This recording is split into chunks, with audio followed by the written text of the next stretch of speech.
Good morning বন্ধুরা। তো আজ হলো শুক্রবার, এখন বাজে সকাল 8টা।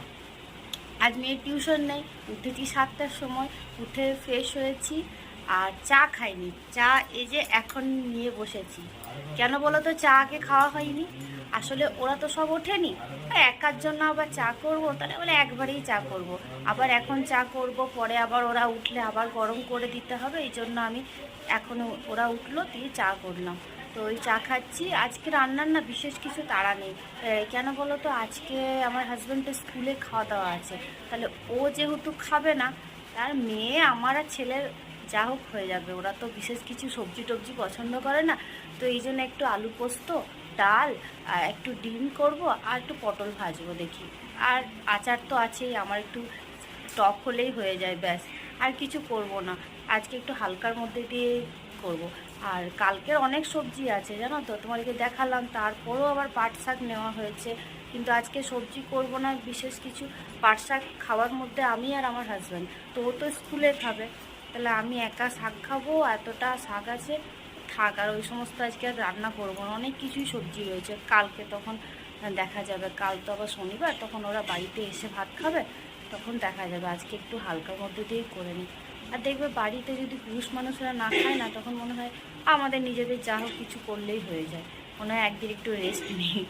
চলো, দেখো এখন বেজে গেছে 11:05। মেয়ে ওর বাবা স্কুলের জন্য বেরিয়ে গেছে, তারপর ছেলেকে চান করিয়ে দিলাম। ভাবলাম যে এখন তাহলে চানটাকে করিয়ে দিই, খেলতে বসিয়ে দিই, এর মধ্যে আমার বাকি কাজ হয়ে যাবে। এখন আমি ঘর মুছবো, চান করবো, এই দুটো কাজ বাকি আছে, কাঁচা হয়ে গেছে। তোমার 10টার দিকে আমি ছাদে জামা কাপড় মেলে দিয়ে এসেছি। আর কালকের কিছু জামা কাপড় ছিল যেগুলো ঘরে ফ্যানের হাওয়াতেও, মানে মোটা জামা কাপড়, সেগুলো শুকোয়নি, সেগুলো রোদে দিয়ে এসেছি। জানি না মেঘের কি হবে আবার। একটু আগে তো প্রচণ্ড রোদ দিয়েছিল, সেই দেখে আবার রোদে একটু দিয়ে এলাম।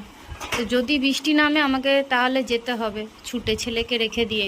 নাহলে শুকনোগুলো ভিজে গেলে না অবস্থা খারাপ হয়ে যাবে, কারণ অনেকটাই শুকনো হয়ে গেছে, একটু রোদ পেলেই ওগুলো মোটামুটি শুকিয়ে যাবে। আর আজকেও কিছু কেচেছি, সেগুলো রোদে দিয়ে এসেছি। এই ছেলেকে রেখে দিয়ে ছাদে ওঠা নামা খুব কষ্ট হয়ে যাচ্ছে, মানে ওকে রেখে একা ঘরে না খুব ঝামেলা। চলো ঘরটা মুছে নিই, চান করে নিই। আর ওখানে খেলা করছে। কি খেলা করছো তুমি? ও গাড়ি নিয়েই শুধু খেলা, গাড়ির চাকা লাগাবে, চাকা খুলবে, কার্টুন দেখছো? দেখো, আর এই দেখো রেল লাইনে যে লাইনগুলো একটা একটা করে ভাঙছে, শুধু এগুলো এই খেলা। ও খেলুক, আমি তাহলে দিয়ে কাজটা সেরে নিই। চলো, দুটো ফ্যান চালিয়ে বসে আছে, একটা কারেন্টে চলে আর একটা এমনি চার্জারে চলে। তুমি দুটো ফ্যান চালিয়েছো? ভালো করে ফ্যানটা তোমার দিকে ঘুরিয়ে নাও, তাহলে তো হাওয়া লাগবে তোমার। হাওয়া পাচ্ছো? আহ, কি আরাম। হাতে লেগে যাবে, হাত দেবে না। হুম,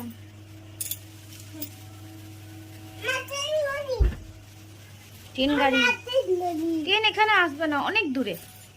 আমরা ট্রেনে করে কোথায় যাব? আচ্ছা আচ্ছা, তুমি খেলা করো, আবার পড়ে যাবে তো।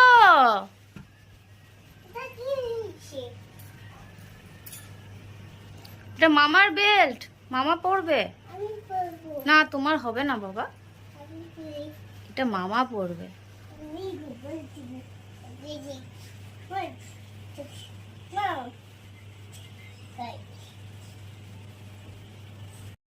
এখন বেজে গেছে 12:30।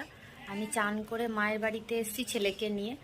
তোমাদেরকে তখন বললাম যে ভেজা জামা কাপড়গুলো দিয়ে এসেছি, তার সঙ্গে শুকনোগুলো মেলে এসেছি। তো শুকনো জামা কাপড়গুলো তুলে এলাম, কেননা একবার মেঘ করেছিল।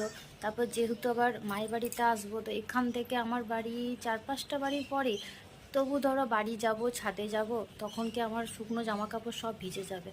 তো ওগুলো ঘরে রেখে এসেছি, আর ভেজাগুলো আরেকবার উল্টিয়ে দিয়েছি। এখান থেকে যাব যখন, হয়তো ভেজাগুলো শুকিয়ে যাবে, কারণ রোদটা ভালোই দিয়েছে। একবার মেঘ করেছিল, তারপর আবার রোদ দিয়েছে। আর মেয়ের জন্য আজ টিফিন করতে হয়নি, কারণ মেয়ের একার জন্য আর কিছু করলাম না। ওকে ডিম সেদ্ধ, কলা, 2 পিস ফ্রুট কেক দিয়ে দিয়েছি। ও ছেলে খেলা করছে দাদুর সাথে। এখন বাজে 6:30। এই দেখো ছেলে, ও ওর খুব জ্বর জানো তো, 3টের সময় ঘুমোলো। তারপর আমি খাবার খেয়ে বাসন টাসন ধুয়ে যখন এসছি দেখছি ওর মাথা গরম, হাত পা বেশ গরম, মানে জ্বর এসে গেছে। তাহলে ঠিক আছে, গরম তো হঠাৎ করে হচ্ছে, আমার হয়তো ভুল, এরকম গরম তো হওয়ার কথা নেই। ও তো ঠিকই ছিল, চনমনে ছিল, খেলছিল। জ্বর আসার আগে তো বোঝা যায় একটুখানি, কিন্তু সেরকম তো ঘুমোবার আগেও ভালোই ছিল। তাহলে হয়তো আমারই ভুল। তারপর ওর বাবা স্কুল থেকে এসে দেখছে না সত্যি গরম, থার্মোমিটারটা তাহলে দেখি তো, দেখছে 101 জ্বর। কি জানি কেন হঠাৎ জ্বর এলো, মনে হয় এই বর্ষাকালে এরকম জ্বরগুলো সবার হচ্ছে, তো হতে পারে। তারপর ওষুধ দেওয়া হয়েছে, তারপর একটু গাটা ঠান্ডা হলো। এখন আমি সন্ধে দেবো, চা খাওয়া হয়ে গেছে আমাদের। তারপর রাতে দেখি কি খাবার হয়, রুটি হয় না ভাত হয়। আমাদের তো একই রকম হয় না, কোনো দিন রুটি কোনো দিন ভাত, মানে কোনো ঠিক নেই যে আমরা বলতে পারবো না যে আমরা রুটি খাই না আমরা ভাত খাই।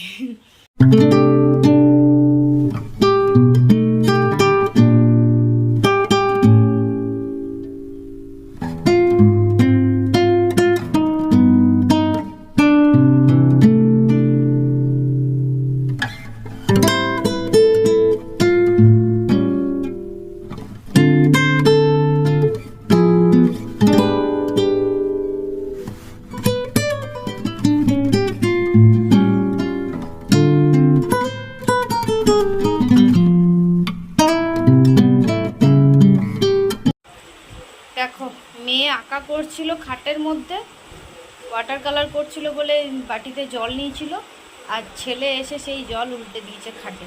খাট ভিজে গেছে, এখন চাদর চেঞ্জ করতে হবে। আর এই বর্ষার মধ্যে ভিজিয়ে দিচ্ছে সমস্ত কিছু, এই জ্বালাচ্ছে কি বলবো।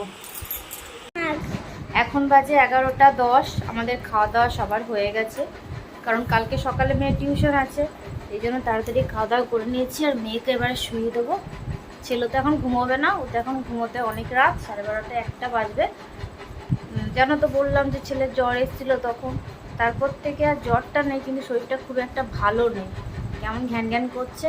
জানি না আবার জ্বর আসবে কিনা, এলে কি করব। ওষুধ আছে দেবো, তারপর দেখি তখন, নাহলে ডাক্তারের কাছে যাওয়া যাবে। এরকম জ্বর তো এখন হচ্ছে সবারই, বলতে চিন্তার কিছু নেই। তো আজকের ভিডিওটা আমি এখানেই শেষ করছি।